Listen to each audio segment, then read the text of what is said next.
जहाँ दोस्तों आज की इस वीडियो के माध्यम से बात करेंगे राजा शंकर शाह विश्वविद्यालय और इस यूनिवर्सिटी का जो पुराना नाम है वो है छिंदवाड़ा यूनिवर्सिटी जो कि छिंदवाड़ा में स्थित है। यहाँ पर अगर हम बात करें इसके जो नामांकन फॉर्म है वो किस तरह से भरे जाएंगे, आपने चाहे यूजी में एडमिशन लिया हो चाहे पीजी में, चाहे एनसीटी का कोई भी कोर्स हो चाहे डीटी का कोई भी कोर्स हो, ठीक है। यहाँ पर आपने कोई भी कोर्स में एडमिशन लिया तो इसके नामांकन फॉर्म 2025-26 में भरने की क्या प्रोसेस है? क्योंकि क्या होता है जब हम अपना परीक्षा फॉर्म अप्लाई करते हैं तो परीक्षा फॉर्म अप्लाई करने के लिए हमारे पास में नामांकन नंबर होगा, तभी हम अपना जो परीक्षा फॉर्म है भर पाएँगे। अगर हमारे पास नामांकन नंबर ही नहीं है, तो हम अपना परीक्षा फॉर्म किस तरह से भरेंगे? नहीं भर सकते। तो इसकी क्या प्रोसेस है वो मैं आपको बताऊँगा आज के इस वीडियो के माध्यम से। तो दोस्तों अगर हम यहाँ पर बात करें, तो जब हम इसकी ऑफ़िशियल वेबसाइट पर आते हैं, तो ऑफ़िशियल वेबसाइट पर आने के बाद में हमें नामांकन फॉर्म भरने के लिंक तो दिखाई देते हैं, लेकिन वहाँ पर सभी कोर्सेज़ के लिंक नहीं दिखाई देते हैं, ठीक है? अब सभी कोर्सेज़ के लिंक नहीं दिखाई देते हैं का मतलब क्या हुआ वो मैं आपको बताऊँगा, ठीक है? तो सारी जानकारी मैं आपको बताऊँगा कि किस तरह से हमारा जो नामांकन नंबर है हमें मिलेगा, ठीक है? अगर हम बात करें कि ऐसे स्टूडेंट जिन्होंने यूनिवर्सिटीज़ में एडमिशन लिया है, यानी कि यूटीडी में एडमिशन्स लिया है, तो ऐसे छात्रों को तो अपना जो फॉर्म है वो ऑनलाइन भरना पड़ता है, ठीक है? और ऐसे स्टूडेंट जिन्होंने एनसीटी में कि किसी कोर्स में एडमिशन लिया, उन छात्रों को ऑनलाइन भरना पड़ता है फॉर्म। और ऐसे स्टूडेंट जिन्होंने डीटी के किसी भी कोर्सेज़ में जैसे कि बीबीए, बीसीए, एमबीए हो गया, ठीक है? बीटेक, एमटेक हो गया, इन कोर्सेज़ में एडमिशन लिया तो ऐसे छात्रों को भी ऑनलाइन भरना पड़ता है फॉर्म। जैसे कि यहाँ पर हम बात करें, यहाँ पर लिंक एक्टिवेट किया गया है। तो ये डीटीई के कोर्सेज़ हैं, ठीक है? ये डीटीई के कोर्सेज़ हैं और इन कोर्सेज़ के नामांकन फॉर्म किस तरह से भरे जाएँगे, इन कोर्सेज़ के जो नामांकन फॉर्म भरने के लिए स्टूडेंट को खुद से फॉर्म अप्लाई करना होता है। अप्लाई वाले बटन पर क्लिक करना होता है। अब यहाँ पर एक हायर एजुकेशन आईडी होती है, वो फिल करनी होती है। ये हायर एजुकेशन आईडी आपको कहाँ से मिलेगी? तो जब आपने अपना फॉर्म भरा था, ठीक है?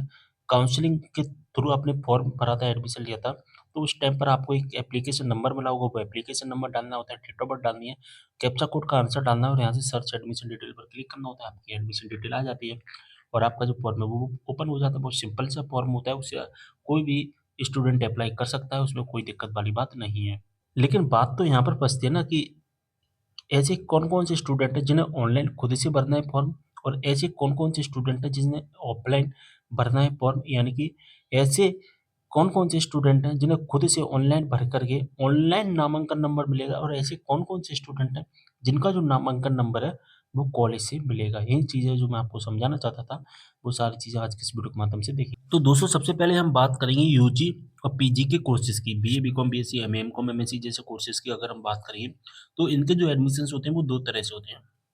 एक तो दोस्तों यूटीडी यानी कि डायरेक्ट यूनिवर्सिटीज़ में एडमिशन्स होता है, और एक होता है एफ़िलिएटेड कॉलेज यानी कि डायरेक्ट कॉलेज में एडमिशन्स होता है, जो कि ई-प्रीविज़ की वेबसाइट से होती है हमारे मध्य प्रदेश में, आप सभी जानते हैं।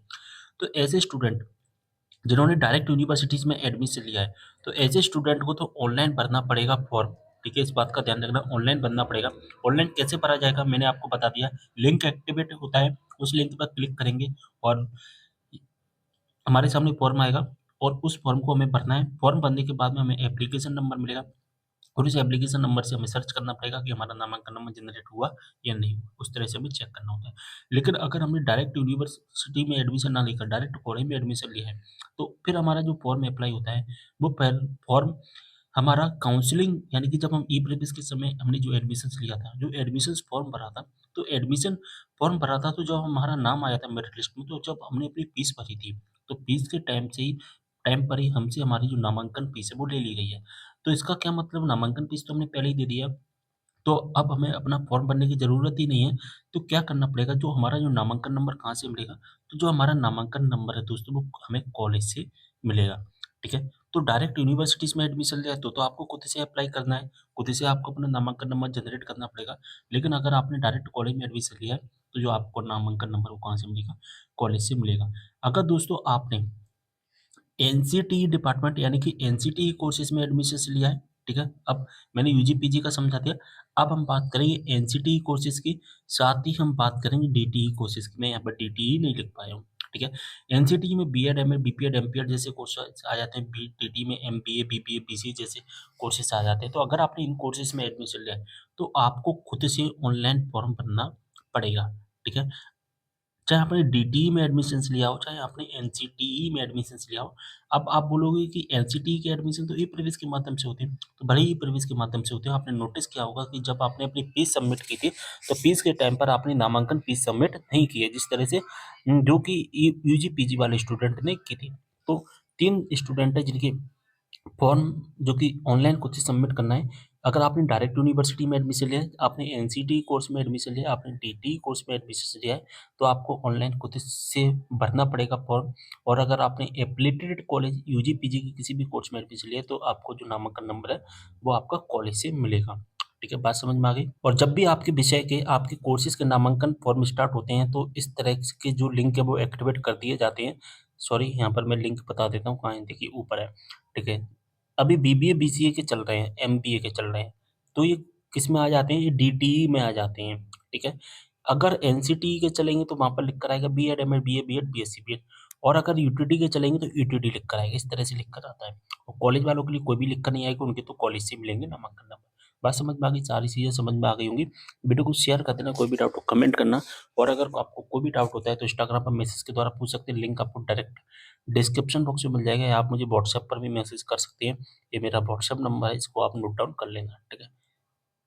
तो वीडियो को शेयर कर देना, मिलते हैं अगली वीडियो में एक और जानकारी के साथ, तब तक के लिए बाय।